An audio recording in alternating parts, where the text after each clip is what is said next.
discuss the fundamentals of urban and wilderness survival, disaster preparedness, gear discussions, and so much more. Check it out with your premium Aftermath subscription, and make sure you stay unsuppressed. If you're looking for a thought-provoking multimedia platform about current events, trending news, pop culture, conspiracies, and the paranormal, you need to sign up for Ground Zero's exclusive digital playground, Aftermath.media. Their website includes years of archived shows and podcasts from Ground Zero with Clyde Lewis and the Secret Teachings with Ryan Gable. You'll have access to over 200 documentaries and movies from some of the greatest minds in the last 50 years in their video section.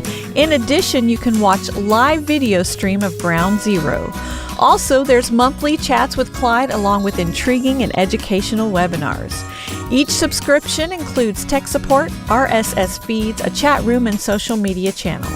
Be sure to check out their yearly specials for basic.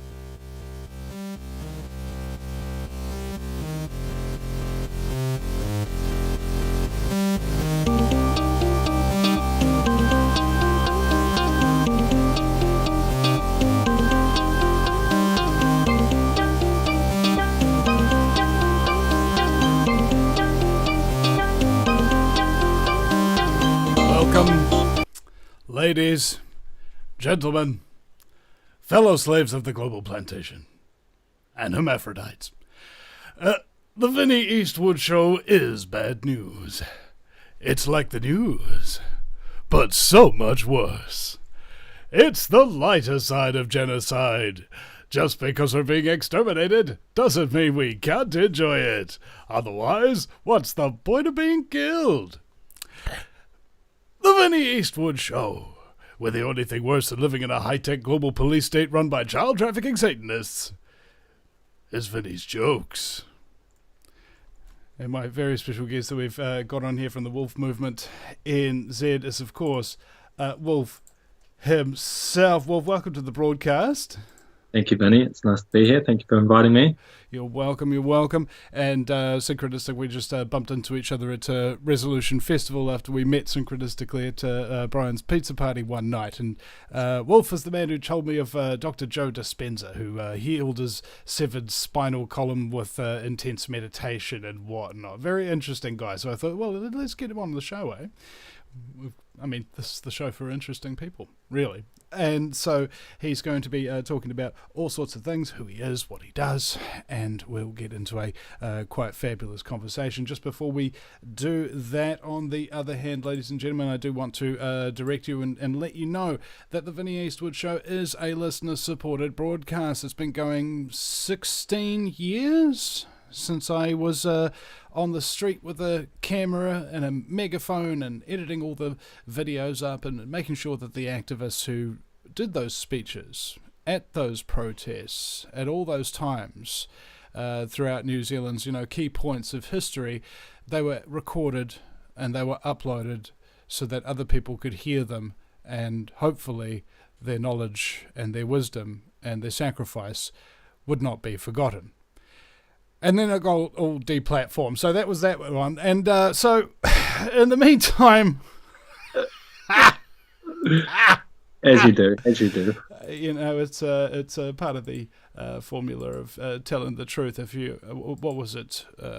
Orwell said. He said, if you're publishing only what people want to hear, that's public relations. That's not journalism. Journalism's about publishing only what you don't want to hear.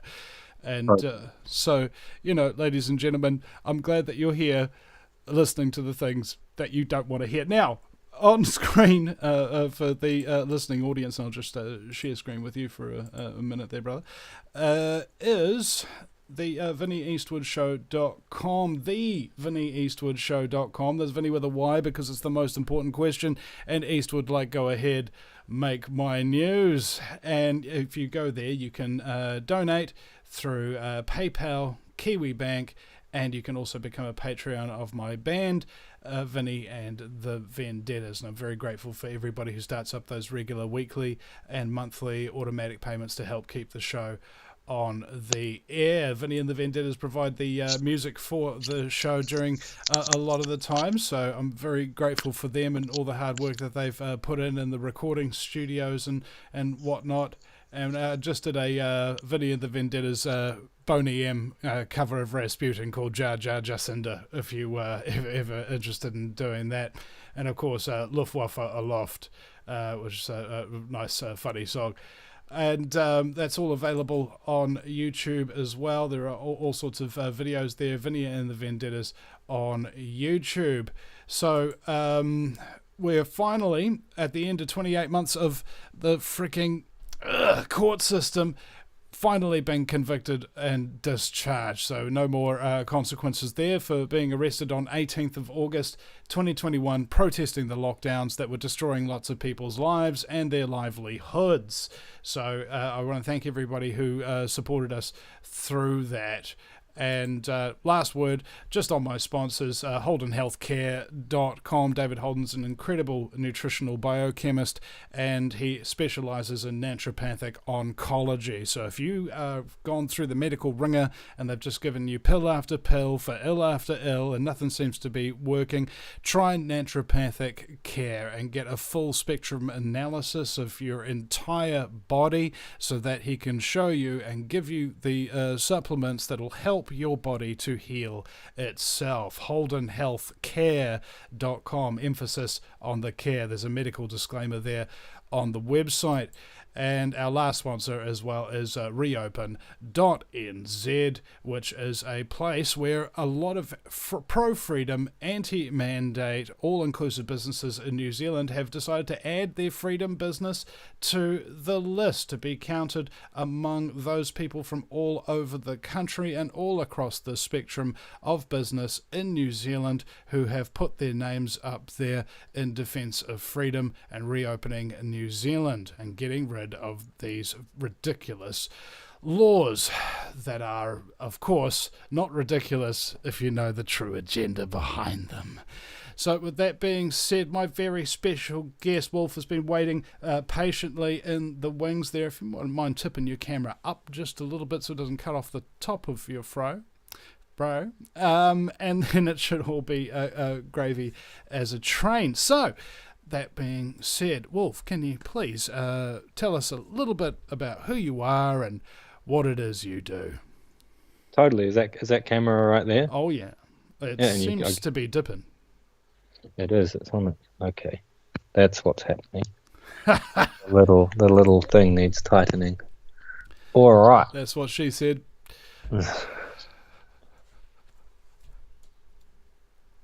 Take your time. It's only live radio. And okay,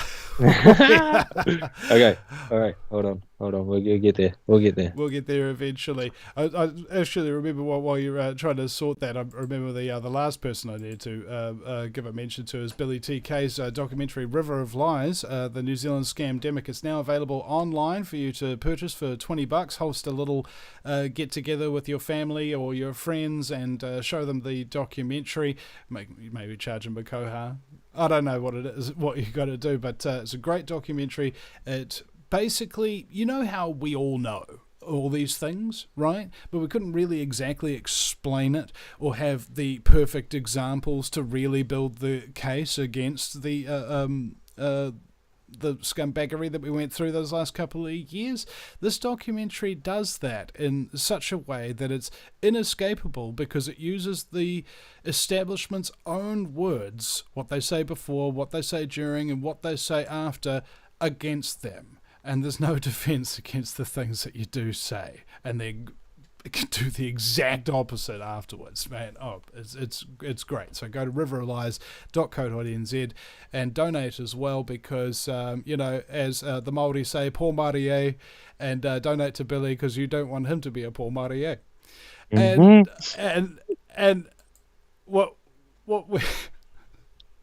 we're going to do is we're going to get on to Wolf now, who seems to have sussed all his things out. So Wolf Movement NZ. Can you tell us a little bit about who you are and what it is you do, brother? Yeah, sure. So my name's Wolf, and as you said, I run Wolf Movement NZ, which is a company that used to be called the Life Force Movement, but I've since changed my brand to Wolf Movement NZ. And I want to backtrack to something you said when you were talking about the things people don't want to hear. And I thought that was quite relevant, because a lot of what I do for some people is telling them things they don't want to hear. And so a big part of what I do is, or what my mission is to change the scope or the view or the lens through which people view health and fitness. So I also want to point out that you've got Holden Healthcare there. It's not someone, he's not someone I have experience with, but I've seen some of his work, and along the same lines of how with him, he often is working with people who have been in the Western health care system and not got what they needed, and then they're looking for something else. A lot of the people I'm working with are in the same space, where they've been through the Western medical system for pain or injury that's not healing, and that system has kind of gone, something that the Western system in my perspective goes, you have this thing, and rather than saying we don't know how to help you, they say you can't be helped, and here's your box, and here's your pill that correlates to that box, and good luck, see you later. And then often those people find me, and I apply my approach, and then we find actually very quickly we shift those things that are putting them in that box, and then we get them away from the pills or relying on the pills, etc., etc. So what I actually do is a number of things. When people say, what do? I usually say I help people help themselves. And for me, that is a really important piece, because what I'm doing is I'm offering people tools that have helped me and that I've used to help other people. But if they don't pick the tools up and go and use them, there's no guarantee of anything happening. Like, it's not there's no magic wand I can wave over people and go, now you're healed. It's a system that takes time and it takes effort, but it's also, so for some people there's resistance to that, but for other people that's actually really what they've actually been looking for, because they're relying on these doctors or these physios or another person that is in a more Western scope of medicine, and relying on them isn't getting them where they want to go, and they really want to take their power back, and they want to take their healing back into their own hands. And so what I do is I provide a system of tools, a lot of which is involving movement, but it also involves breath work, and it involves things like mindset, and like you've brought up Joe Dispenza. So meditation is a tool of invoking our body's inherent ability to heal itself through the mind. And yeah, that's a really quick nutshell, little beginning of this is what I do. Well, just to fill in some background as well, because I think most people, they refer to Western medicine as though it was developed by the West. Well, so was chiropractic, so was homeopathy, dentistry, so on and so forth.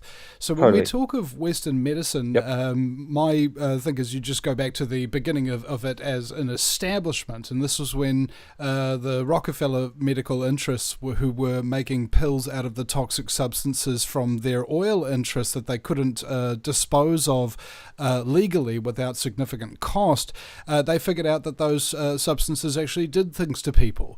And so they started packaging them and telling them that there was a pill for every ill, when they were just simply selling people toxic waste that was going to really mess them up. But it will mess them up in all these different ways that they could claim were actually benefiting them in some way or helping to treat them.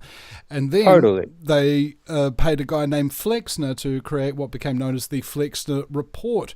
And what they paid him to do was to visit all the medical establishments across the United States, naturopathic care, homeopathy, chiropractic care, so on and so forth, and mark them as all very bad, you know, in terms of their medical practice, and then mark all the ones that were selling a pill for every ill and giving people toxicity that they was completely addicted to, that they'd never be able to get off on, and it turned them into a cash cow for their entire life, as very good. So then it basically turned all these other forms of medicine practice that have been in usage for a long time at that point and were commonly respected and used. Suddenly they became known as quote-unquote quackery. And finally, to seal the deal, they went to all the heads of the universities who were training all the doctors, and they said, hey, you guys want the best medical equipment so that you're the most prestigious university, don't you? And they're like, well, yeah. And they're like, okay, well, we'll give you all that. And all we ask in return is one of our people be put on your board. And then the next year they offer them more medical equipment and put another person on the board. And before you know it, the heads of almost every medical council in the United States and now the world don't work for medicine. They work for Rockefeller medicine. That's why it's called Rockefeller medicine industry. This is not Western medicine we're talking about, you know. I just wanted to clarify that point because it gives a good background of how they do this, you know. Great point. Yeah, sure. So we can refer to that as Rockefeller medicine, or maybe the word I would typically use is pharmaceutical medicine. And what I do and what other people in the alternative practice, I would say, is more holistic medicine. And I'm just pointing that out because those are, you know, rather than saying Western medicine, those are probably the words I'll draw on as pharmaceutical and holistic. And totally, exactly like you've said, the medical system at some point has been infiltrated by the Rockefeller companies and has been hijacked to service their profit, really. And on that same note, I want to point out that I'm not saying that pharmaceutical medicine has no place in our world, and I'm not saying that the practices we find in our hospitals and in our Rockefeller GP offices has totally no value. That's not what I'm saying.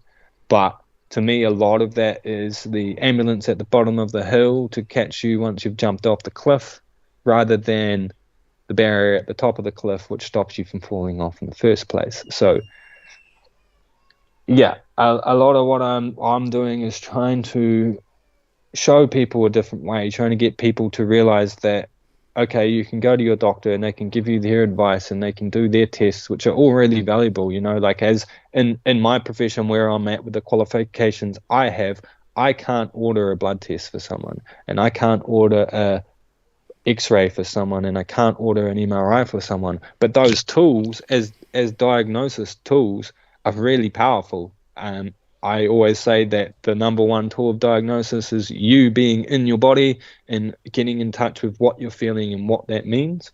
But after that, I would say things like MRI and X-ray and blood tests are the next best thing when it comes to giving me information to help you heal what's going on with you.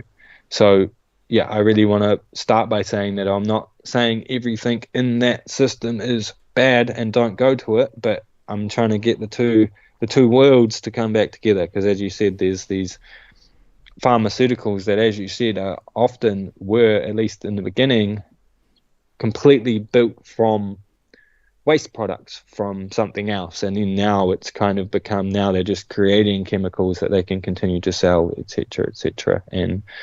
And we also see things where once a patent for a certain medicine has run out, those medicines are typically, all of a sudden, those medicines that have been used for a long time are now apparently bad and they're not useful, but the one that is similar, that has a new patent that they can sell for a high price, is apparently better now, and things like that. So yeah, just a little bit of my input into that conversation of why the medicine industry is the way that it is.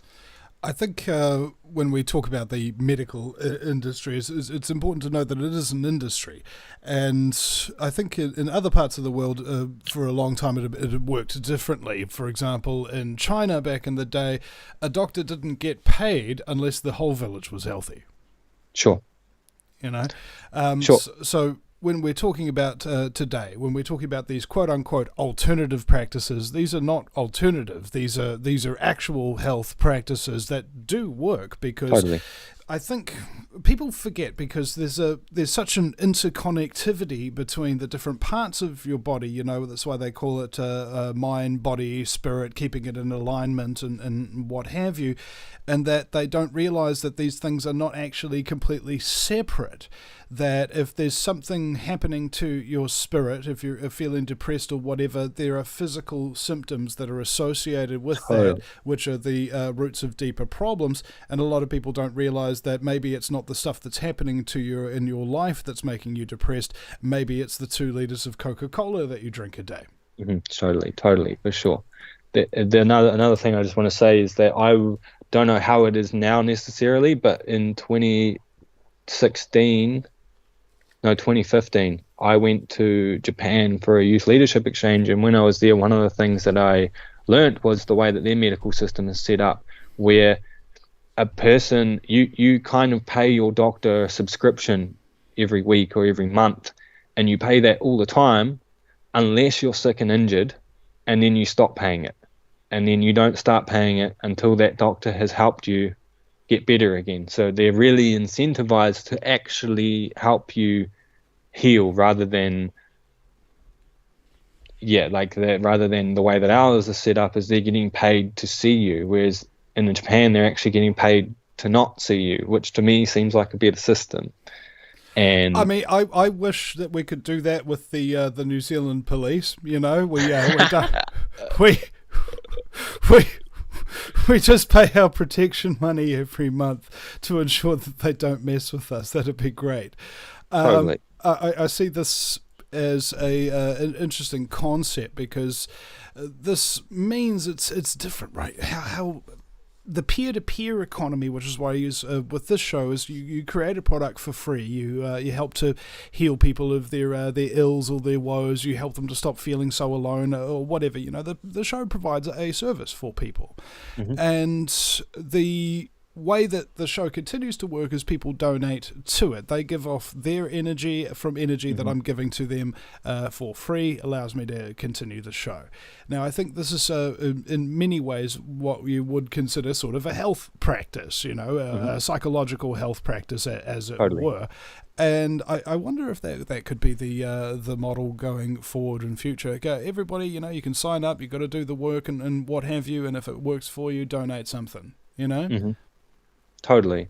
Yeah, I mean, on the cost profit model conversation, I consider the price that I carry with my services to be quite high. I charge $150 an hour to work with me, and that's based on the fact that I bring a lot of value. I am also outside of the medical system, so I don't receive subsidies, I don't receive support for what I'm doing, and in a lot of ways what I'm doing is in opposition to the systems that do receive support. So there's a bit of niggliness there when it is about trying to help people, trying to work alongside doctors, and I find that relationship can go one of two ways, where the doctor's really resistant or the doctor's really open, and then they actually start referring more clients to me. There's also the other side of it, where I'm always open to doing a few koha sessions a week, where even if the person pays me nothing, I'm totally fine with it if they're in a space where that's what they can afford. And that's also part of why the price that I carry is somewhat higher than what some people may think is appropriate, because it's kind of buffering my ability to help those other people. Another thing that I often say to people that are maybe a bit resistant to paying is that I say, don't think of this as you paying me for this hour you're going to spend with me. You're actually paying me so that I can then survive and carry on what I'm doing to help the next person. And yeah, it's similar into what you're saying, is there's just different ways we can actually look at or break down why we're receiving money or what the money actually goes to, and things like that. And I just want to say that I totally agree with what you're saying about your show, about how when people are sharing information or they're bringing clarity to the bigger picture of what's going on, if someone is in a space where they're worried about that, being able to watch you talk to an expert in a certain field that's going to bring them information that'll help, it's totally healthcare, totally, 100%. our nervous systems are such a big part of our health, overall health, and how our body is looking after itself, that being able to settle the nervous system by settling the mind is one of the most powerful medicines you can find, in my opinion. Yeah, David Holden talked to me about comedy, and it resets the brain. Right? If you're for example feeling a lot of anxiety, let's say we're talking about some very challenging information, satanic pedophile cult, something like that. Your body's going to go into a state of stress in receiving that information, and the question is, during that conversation, where did the jokes go? In order to break it up, because you're listening, you're thinking, and then all of a sudden you're starting to feel, and you're starting to build up that anxiety. You laugh, and then you go back from feeling that anxiety, but straight back to thinking. Okay, it's a reset, and that's the way I think the best people really put across their information, and why it's so much easier to remember, is because while they're talking about perhaps even the darkest subjects, or the most meaningful conversations that people might hear for a while, they are also allowing your brain a chance to have a break during the course of it. And I think Danny Romero from American Freedom Radio, he said, have fun, right? That was the one rule he gave from the network. His theory was that if you're having fun, the audience is having fun. Yeah. And I just want to point out too that, like, there are a lot of stand-up comedians that are really outspoken, and a lot of the shift in culture actually comes from that space. And like, I want to use the example of Ricky Gervais when he was hosting, I think it was the Golden Globes, and he just straight up said, "You guys are all a pedophile cult, all of you," like straight to them. And like, it's that humor buffering the actual reality. And also for him, because he's a comedian, he kind of got away with it in a way where they couldn't turn around and say, "Hey, what are you talking about?" Because he's like, "I'm just joking." There's that kind of, he can say things that, say, a politician probably wouldn't get away with saying, because they're held to this idea of what the establishment wants. And another thing I would say, it's the job of the comedian to know where the line is that you're not supposed to cross, and then to cross it deliberately. A quote just came to my mind, in that the jester is the most powerful person in the kingdom, because he's the only person in the kingdom that can mock the king and get away with it. And I think that's true. And I think that's where our stand-up comedians and other entertainers sort of find themselves. I also want to say that for me personally, a lot of my intake of news comes through memes. And again, it's that, like, you can be receiving information about something really terrible, like what's happening in Gaza right now, but you're receiving it with an element of humor, so it's not as intense of a internal experience, in a sense. Everybody's taking things way too seriously, that's my opinion, and especially themselves. People take themselves way too seriously, and it's incredibly unhealthy. I wanted to ask you, what is the most common physiological, psychological, or spiritual problem that you actually find that you have to heal people with?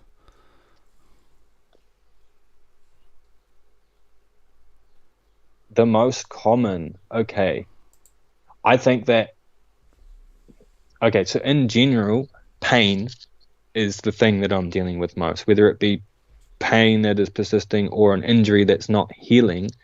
It's coming from pain, and often a massive element of that pain is psychological. So I kind of use this to kind of segue into talking a bit deeper about what I actually do with movement.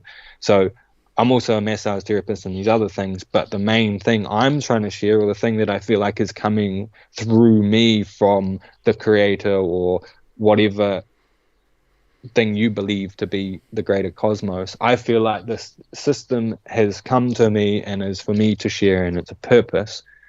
And part of it is that it's getting people to learn that if you're going to walk around or sit all hunched over and rounded over all the time, well, then of course you're probably going to get shoulder pain or neck pain or back pain, because you're treating your body in a way that presents that, and that pain is actually a warning from your body to do that. So what I do with movement is based on the concept that our bodies are built, like our bodies are, there's slight differences. Some of us have slightly different skeletons, slightly different muscle build-outs. For some of us, muscles that are separate for us are actually connected for others and things like that. But overall, there's a pretty solid base of how a body works or how a body is built to carry itself. And there's also all these other ways that the body can move and hold itself too. And so I am big on saying, like, we really want to be able to move in all these ways and be fine in our spine being in different positions. But we also want to be able to return to this neutral position where everything's stacked and everything's relaxed. And that's allowing blood flow into all the areas, as well as bioelectrical or neurological flow to the areas, which then is going to bring nutrients in and give the body the ability to stimulate its own healing. And a big part of that, on top of that, is it's not just physical, and it's never just physical. And a part of it is a psychology. For instance, if someone has had a lot of heartache in their life, you often find that they're very rounded and they've protected their heart. And so we can do a bunch of movement stuff to open them up, but if we don't shift the psychology, they're going to keep returning to this. Or on the other hand, we often find that we actually work with the movement and we open them up, and then the psychology shifts. So it can kind of go both ways. Another example is, like, with our knees. I can't really show you because I'm sitting, but with our knees, we want the kneecap to sit on the outside of the knee, but it can also sit on the inside. I'm not really being able to show you there properly. And a lot of people, for instance, have what we call internally rotated hips or internally rotated or collapsed knees. And that's often really common for a lot of females because they've lived in a world where we have lived in a patriarchal world, we have lived in a misogynistic world, and thankfully a lot of those things are shifting and will continue to shift. But we've come from a place where a lot of women feel really unsafe in public around crowds, and so they walk with their knees together to protect their sacred space. But then that then causes pain and issues later. And again, then it comes back to shifting that psychology and getting them to feel more confident and more safe and more resilient within themselves, that then allows them to actually stand properly and have their knees on the outside. There seems to be lifestyle choices. It's not the one thing that happens to you generally that'll really mess you up. It's the thing that you do every day. Totally. And yeah, on that, it's not the thing that happens to us, it's our response to the thing that happens to us that causes the outcome. There's a lot of short-term thinking out there, you know. I'll just do this one thing for a weekend or whatever, and it'll just solve my problem. It's like, you know, it doesn't work like that. How you're living, all right? Where are you living? Who are you living with? What are you doing for a living? You know, this whole, every single thing that you do in your life has an effect on you, your body, your mind, etc. And the more you do it, the more that you can isolate how the particular effect that it's having on you. Is that causing you stress? Yeah. You're sleeping well? No. Are you eating well? No. Are you crapping big fat stools and properly? No. Okay, you got some problems, son, and you got, like, sounding like a lot of them. Sure, totally. And then just to bring this in again, like, that's where our pharmaceutical medicine would go, okay, you can't sleep, here's a pill for that. You're not pooing properly, here's a pill for that. And then, those pills are then causing these side effects, so here's pills for that. And then you're building this hole of pills that you're then stuck in, and it's like, okay, if I stop taking this pill, that side effect's going to come back, and that symptom's going to come back, and da-da-da-da-da. Whereas people in a space that are working with me, it's like, okay, underneath all of this is an underlying cause of all of it. Let's dig in, let's find that, and we pull it out by the root, and you find all those symptoms go. And you're also going to find that you're not only probably going to return to a state of health that you're used to, but you're probably going to actually return to that state of health and then elevate into a state of thriving that you maybe haven't seen before, because that underlying root cause has been there longer than you realize. so much more self-analysis, I think, and it's because the knowledge has been lost. The practice has been lost, and deliberately so, in a competitive fashion. So, for example, if one industry existed that made the other industry obsolete, why wouldn't that industry finance ways to destroy its opposition?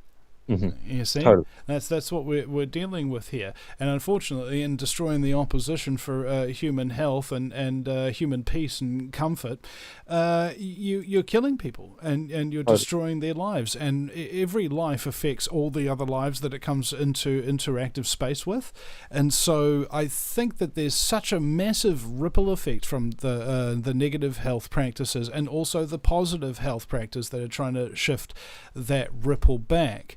And you may not see the effect of the work that you do. You might see it on the individual that you work with, but then they go out and they affect all the people in their lives, and perhaps just a little bit. So that's, I think, what the process of healing a world is really all about. Just make your own little ripples and hope one day that they hit other shores.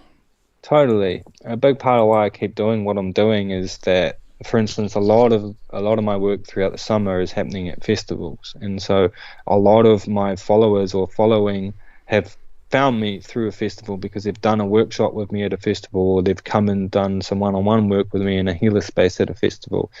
And I've been doing that since New Year's 2019, when I first went to a resolution festival. And there are people that came to my workshop at that festival. And so the workshop I do at the festivals I call Human Movement Foundations, and it's the basis of everything I do. So I've talked about healing. I also work in sports performance. So the same things that I'm applying to help people heal their body or get rid of pain also translate into getting the body to perform better and to recover faster and to be able to get more done. So when I've worked with UFC fighters or NRL players or youth sports people and helping them get an edge, they actually find that a lot of the pain that they were just putting up with because it was part of being an athlete, part of training all the time, that actually shifts because we've shifted the way that they're doing those things.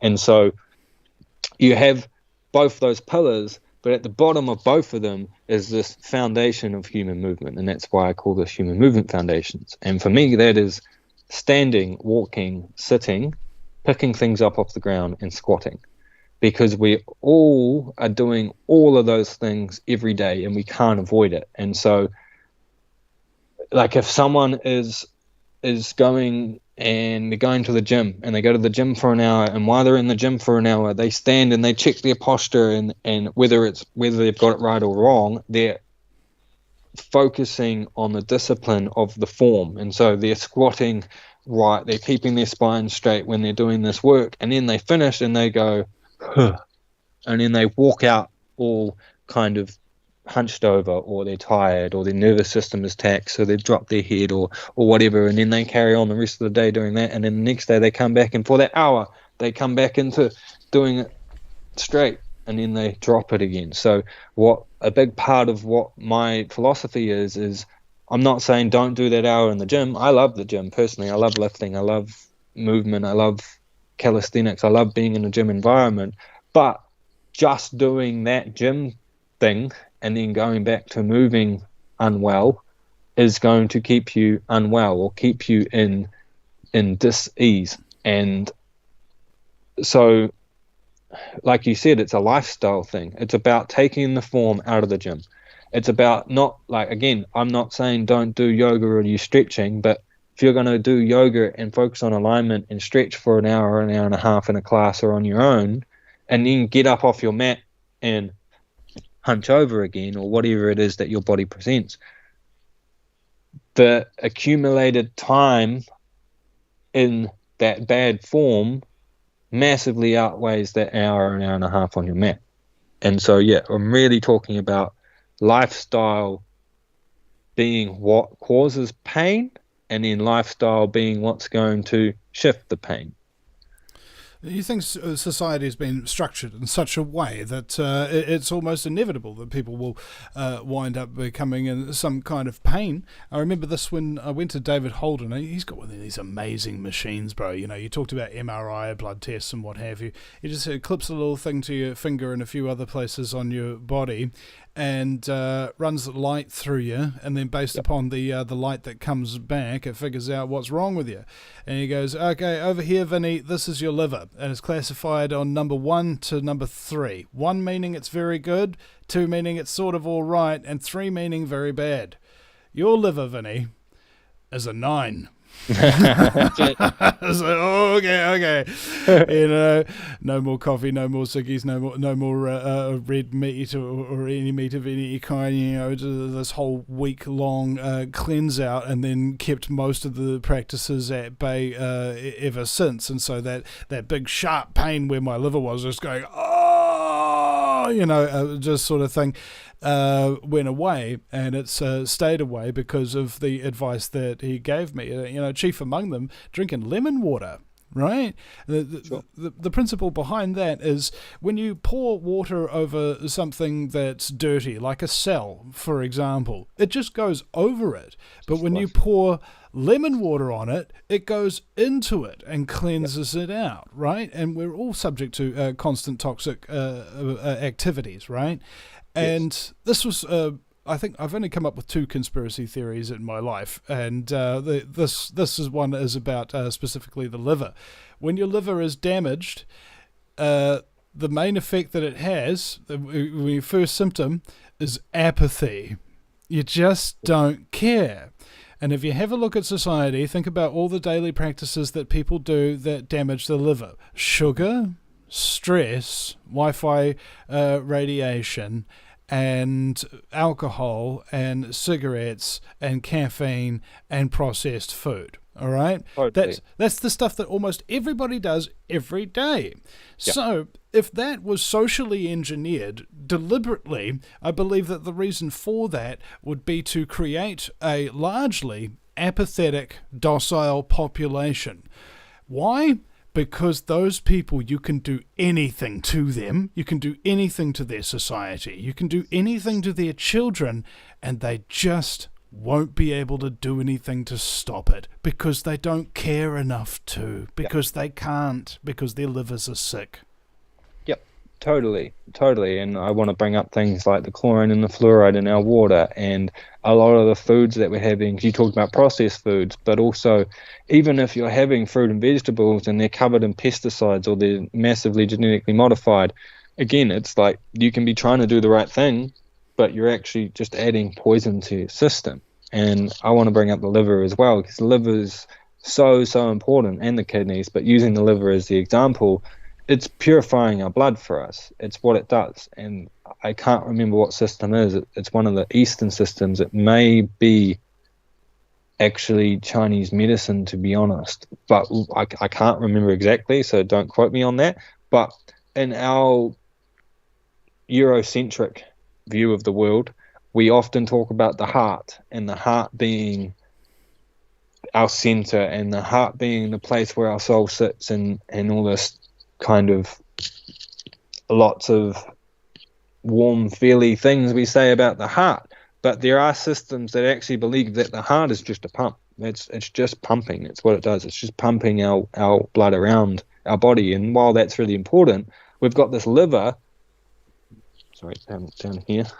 This is my liver, and that's actually what is purifying our blood for the heart to pump. And so there is like a big emphasis on the liver. But again, we've kind of been directed away from that, being like the heart is really important, and it is. Don't get me wrong. If your heart's giving out, that's not good. But there's less emphasis on the liver, which is actually really, really important. It's called the liver because it is what is making us live. If the liver shuts down, your blood's poison, and that's it. I remember a mate of mine, he goes, I've got one central philosophy. Basically, I just don't care.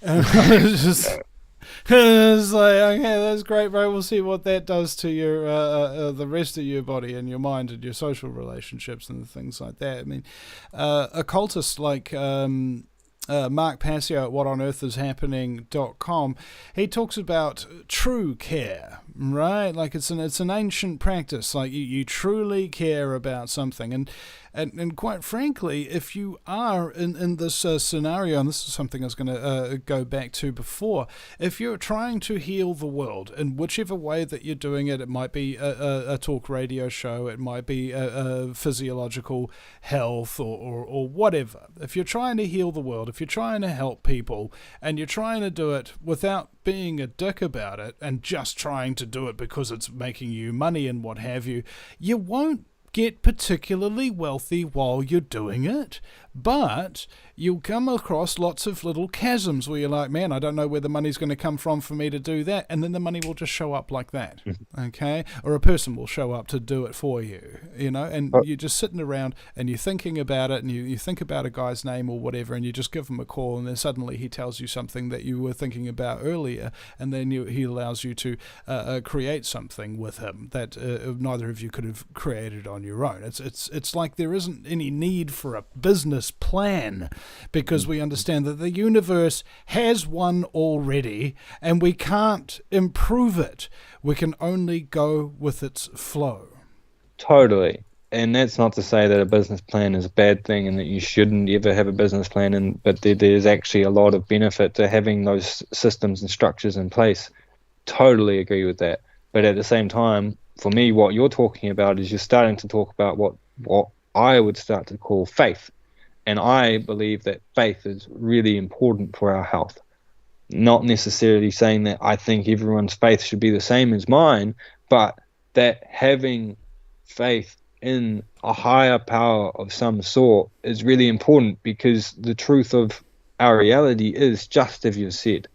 We can't know the full scope of everything that's happening. We can't see what's coming our way all the time. We can't have all the pieces in our mind all the time. And sometimes you actually have to go, for me, like this is what I do. Okay, God, I'm surrendering to you. Show me how this is going to happen. I know it needs to happen. I know it's going to happen. I need X amount of dollars to do this, and I currently don't have X amount of dollars. So what are you going to do to make X amount of dollars? And I find every single time, either I'm showing that the path I'm on is actually not the right one and there's actually a better one for me, and I'm sort of pushed onto that, or that money shows up and all of a sudden I have X amount or even more than X amount, and I didn't know where it was coming from. I didn't know how it was coming, but it's there. And so I've learned to really just put myself into that space of faith.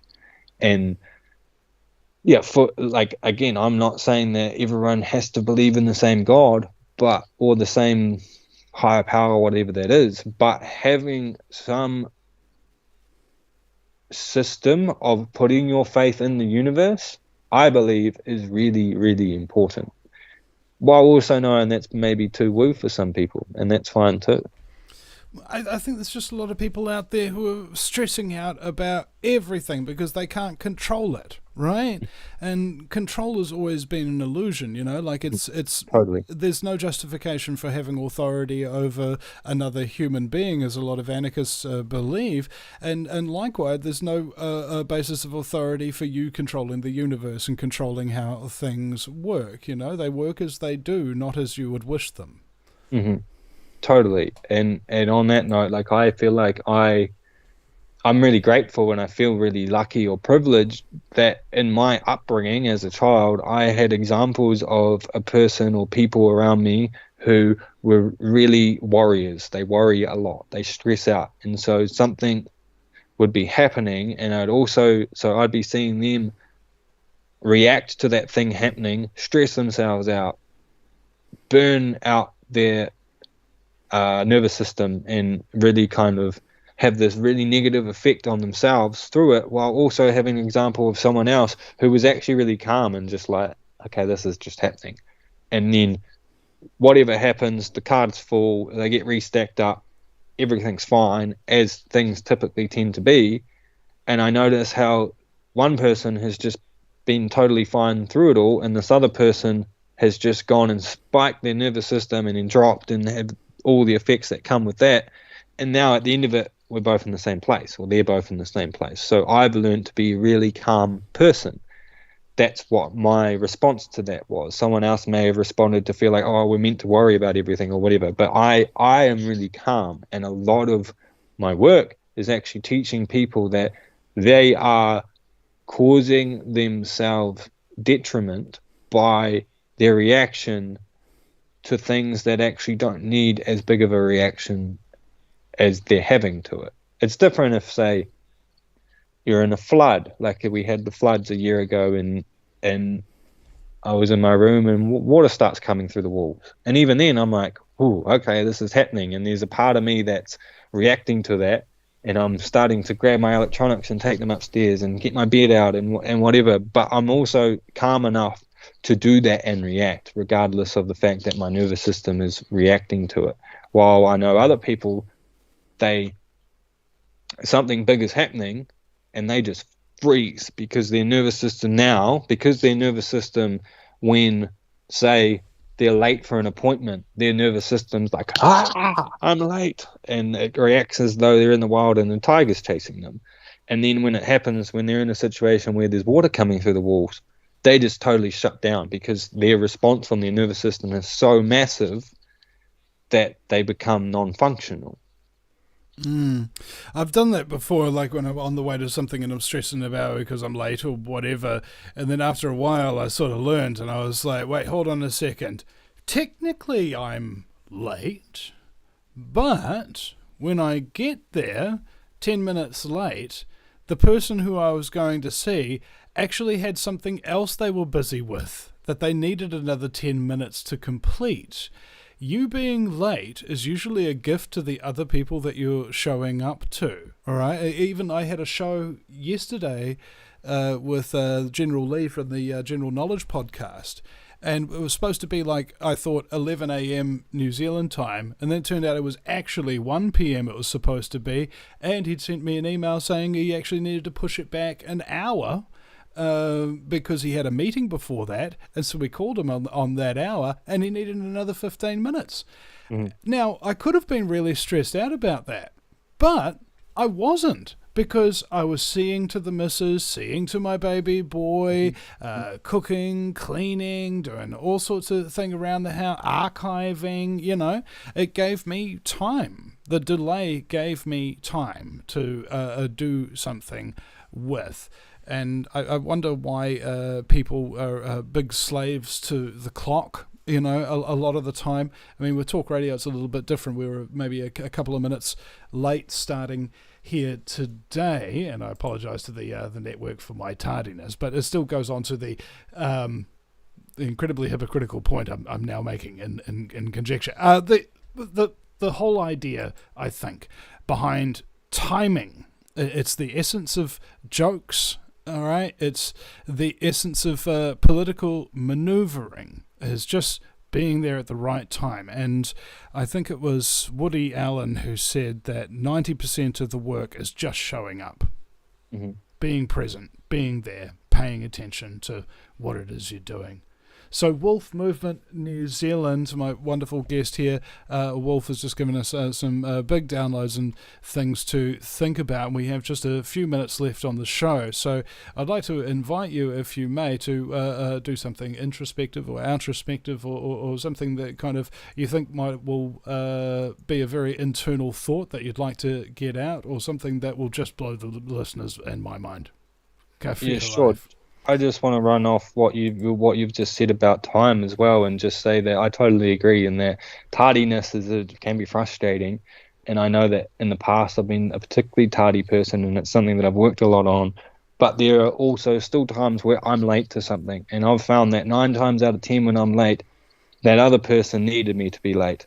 And often, sometimes they're not even aware of it, but they had something happen and and I show up and they're like, oh my God, you're late. And they start getting angry, and I go, yeah, but you needed to do that thing, and aren't you glad that you had time to do it? And they're like, oh yeah. And again, it's just about that nervous system regulation. And to go into the thought that's coming to me, that when you say, let's offer it, what comes to me is that I really feel that our Rockefeller medicine or our pharmaceutical medicine spaces do this thing very often where they tell people they can't heal. And I think it is one of the most disastrous things they can ever do for someone, because especially if someone has no kind of knowledge or understanding of medicine or their body or their physiology themselves, they're really looking to that doctor for that insight. And when the doctor says you can't heal, they take that as truth. That integrates through their mind and into their nervous system, and the body goes, well, sweet, I won't heal. And so an example I'll use is, like, some examples I can give are endometriosis. That's something that I've worked with many people who are told they couldn't heal it, they need surgery. They did some work with me, the endometriosis left. Fibromyalgia or chronic pain, both of those things. Again, there's things that I know I've worked with many people who were put in this box where they were told, we can't fix it, because what they're actually saying is, we don't know how to help you. And instead of saying we don't know how to help you, they say, you can't fix it, here's your pill, here's your box, see you later. And again, when people come to me and they actually start learning, oh, actually, I'm all hunched all the time and my body's all compressed, and now that I'm learning to open it up and move it and get blood flow, actually all that pain's gone. Why did you tell me I couldn't heal? And so the point that I'm actually trying to make is that your mind and your mind frame and the lens through which you're viewing situations, as I said before, it's not what happens to us, it's our response to what happens, is probably the most important thing when it comes to healing. If you believe you can't heal, you are right. 100%. If you believe you can, you're right too.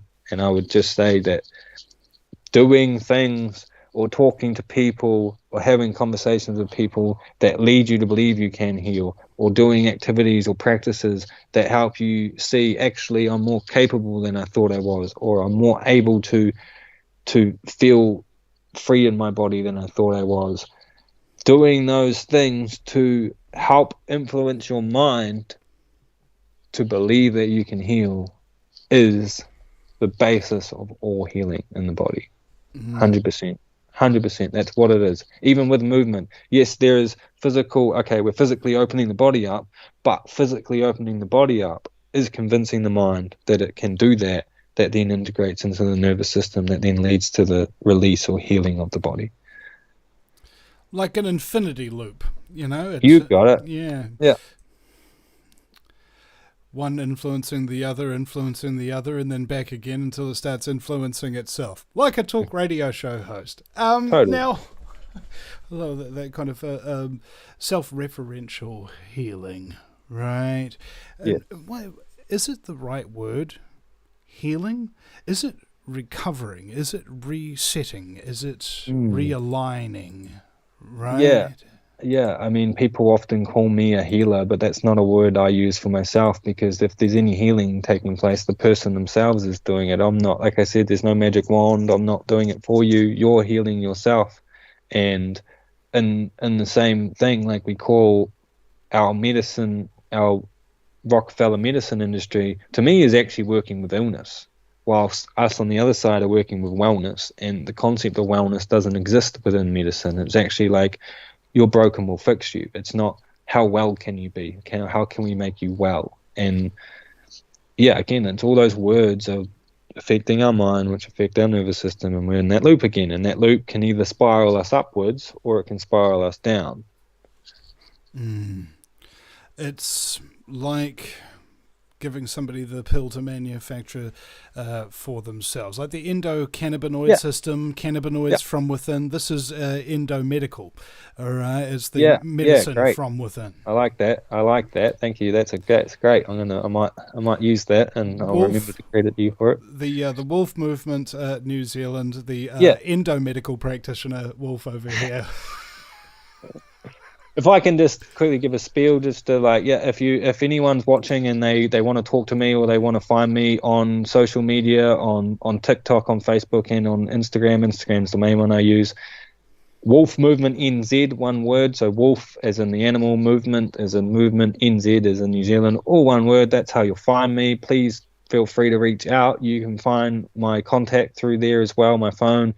And if you have any questions or you're wondering how I might be able to help you and you want to have a chat, I offer free consultation calls of 15 minutes. And this hasn't been put up yet, but I'm actually starting to offer free movement analysis. So a lot of the work that I do, the start of it for everyone is like, okay, let me see you move. Let me see you stand, walk, sit, do the things that I'm talking about. And then I can go, okay, this is what I'm seeing is going on. And usually I would do that in a first session, and I would do that, and then we'd go, this is what I'm seeing going on, this is what I'd do to fix it, and then we start applying that. So what I'm doing is I'm actually started just offering just the movement analysis of this is what I'm seeing, this is how I would approach it without actually doing the approach, because then that's when I'm kind of like, I want to get paid for it because I got to pay my bills. But as far as the analysis, I'm starting to offer free movement analysis that could be 15 or 20 minutes. It can be in person or over video. And I've also will say that, they say give away 80% of what you do and keep 20 of it. I would say a massive chunk of what I do is actually the analysis and giving the person the understanding for themselves of what's going on. And a lot of people can take that and go and they can figure out themselves what movement's going to help or what they need to shift in their life. But at the end of the day, a lot of people then go, okay, well, you've shown me what I need to do. Can you now guide me on it? And then that's when the money comes. But at the end of the day, what I'm doing is I'm helping people help themselves, because I believe that by doing that, I benefit the broader world, because if someone's more able to do what they do, then they're more able to help people in the ways that they help people. And also, the selfish part of it is that I'm trying to teach people to be better people, whether it be about when they're looking after themselves or how they're interacting with community or animals or the environment or whatever it is. And by doing that, it helps me be a better person because it holds me accountable. And that's the selfish part of it. Yeah, I think I agree with that, because the whole reason I do this show is for purely selfish reasons as well.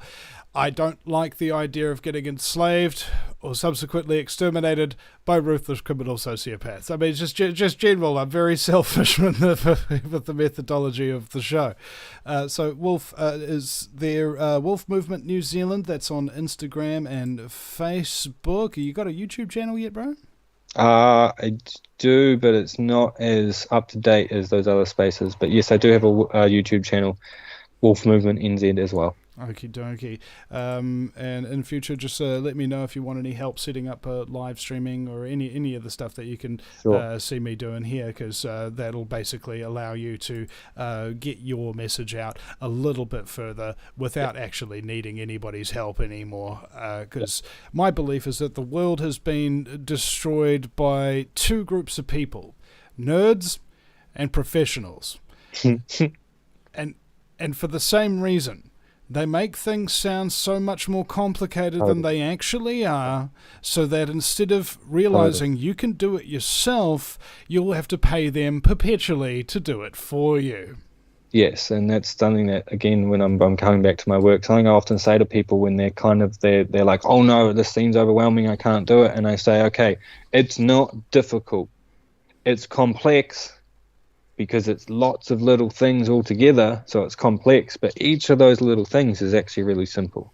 And I pride myself on being able to articulate it in many different ways so that I can give it to a person in a way that they understand. I might say it one way and they don't get it, so I say it another way and they do. But at the end of the day, it's all really little simple things. But it's complex because it's lots of little simple things together. But really, the biggest message is, if I can do it, you can do it. It's easy. Let me help. What one man can do, another can do. It's about simplicity, ladies and gentlemen. I remember one time a talk radio show host couple asked me, "So Vinny, give it to us straight. Is the earth flat or is it round?" And I said, well, I think it's a holographic fractal that's being projected by collective consciousness, experiencing itself subjectively. And they were like, whoa. All right, so like you said, it's it seems it's complex, but it's not complicated. If I take a snapshot of Wolf and me right here and embed it into a hard drive, delete it, that picture's gone. But if I put it into a hologram and try to delete it, the whole picture will still be there. It's just half the resolution now. Try to delete it again, the whole picture's still there, just half the resolution. So nothing that really ever comes into existence can ever really truly be destroyed and really ever truly be forgotten. It will always leave a remnant. And the second layer that comes down in reality is what you call the fractal. If you look inside your finger, you'll find it's made up of cells, and those cells, if you look inside them, are made up of other cells, and those ones, if you look inside them, are made up of other cells. And as above, so below. You're a cell on the planet's a cell in the galaxy is a cell in the universe is a cell in a much larger organism we don't have a concept for yet. And matter has consciousness. Everything is alive. The pictures on your walls, the computers that you're using, every little atomic structure in them has its own consciousness and its own thing. That's why some guys can get that car to work and some guys can't. And that's how the Māori elders get their vehicle started in the morning. They use a karakia. And so how this works is these guys did this thing called the double slit experiment, where they had these two metal slots and a proton gun that was firing in between them. Now what they theorized would happen is it would just go bang and then bang on the tinfoil, and they'd figure out how the cell exploded and how the universe got made or whatever. But it didn't. It went bang and then went through the slot and then just went turned into this wave pattern form kind of on the tinfoil, and they're like, whoa, that's interesting, man. Let's put a little camera and see how that happens as it goes through the slot. Bang! Bang! It's like, whoa! The photon reacted to being observed and changed its behavior based upon who was watching it happen. Okay? That means it had stage fright. And that means that if a photon had consciousness, that means freaking everything's got consciousness. Photons, protons, neutrons, morons, whatever level of consciousness they have is still to be debated. But nonetheless, everything is alive. Every part of you is part of infinite living civilizations of different scale that you are also in the great chain of being a part of. And that's what the fractal is about. That's what the collective consciousness is about. Everything that you do affects all the infinite civilizations that you have in a connection to, and everything you do can never truly be destroyed or forgotten. That's why, as human beings, our job is to use what you call the fifth dimensional consciousness. First dimension's a dot, second dimension's a line, third dimension's a box, fourth dimension's that box moving through time. And the fifth dimension is that same box outside of time and outside of space. And that's where all your thoughts are when somebody else is speaking. That's where all your creative ideas are. They don't really exist until you spend your fourth dimensional time willing those thoughts into the three-dimensional universe. Only there can they benefit others. Only there can they be seen, smelled, tasted, or touched. The Greeks said that your job in life is to plant a tree whose shade you shall never get to sit beneath. Mm-hmm. Thanks for your time today, Wolf. Totally. I've 100% agreed with everything you've said. I've appreciated your jokes. I've appreciated you. Thank you, Vinny. All right. I guess he's the first one. Now, we are... so that's wrapping up the show for today, ladies and gentlemen. I would like to call your attention to River of Lies, reopen.nz, my wonderful sponsor, holdenhealthcare.com, and check out the archives of the Vinny Eastwood show and the merch page.